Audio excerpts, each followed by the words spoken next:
ভেবেছিলাম যে একটা গাড়ি কেনার সিদ্ধান্ত নেবো, স্কুটি চালিয়ে চালিয়ে আসছিলাম। তারপর ভাবছিলাম যে ডিএটা পেয়ে যাবো বোধহয়, কারণ গত সোমবার মুখ্যমন্ত্রী বলেছিলেন যে আজকে ডিএ সিদ্ধান্ত হবে। তো হলো না। ভাস্কর বাবুদের খুঁজছিলাম যে আপনারা দীর্ঘদিন যে আন্দোলন করেছিলেন এবং সেখানে পুলিশ আপনাদের আন্দোলনটাকে উঠিয়ে দিয়েছিল, এবং সেই সময় গণমাধ্যমে যে প্রশ্নগুলো উঠেছিল যে পুলিশ আন্দোলনকে উঠিয়ে দিচ্ছে এভাবে, কিন্তু শান্তিপূর্ণ কতটা ছিল সেটাও আমরা দেখানোর চেষ্টা করেছিলাম। তখন আমাদের বলা হয়েছিল যে আপনারা শান্তিপূর্ণ আন্দোলনের উঠিয়ে দেওয়ার কথা বলছেন, কিংবা ধরুন এই যে পদ্মপথের কথা বলছেন, আমি জানি না কোন কোন কাদা দিয়ে গেলে পদ্মপথে হাঁটতে পারবো। হ্যাঁ ঠিক আছে, নতুন পুলিশ ভীষণভাবে বিভীষণ কিনা সেটাও অনেকে যেমন প্রশ্ন করছেন।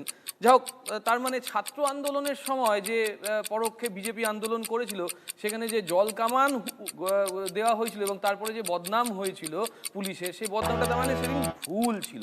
সেদিন যখন ওই বিকাশ ভবনে একটা বিভৎস আন্দোলন হচ্ছিল এবং সমস্ত কর্মী, এমনকি প্রেগনেন্ট কর্মীকে ঘিরে ধরে রাখা হয়েছিল, রেখে আন্দোলনের নামে তাদেরকে বাড়ি থেকে বেরোতে দিচ্ছিল না, অফিস থেকে, সেই আন্দোলনে পুলিশের ভূমিকা নিয়ে ওঠা প্রশ্ন ভুল ছিল। সব থেকে শেষ করব, চন্দ্রনাথ বাবু চলে গেলেন।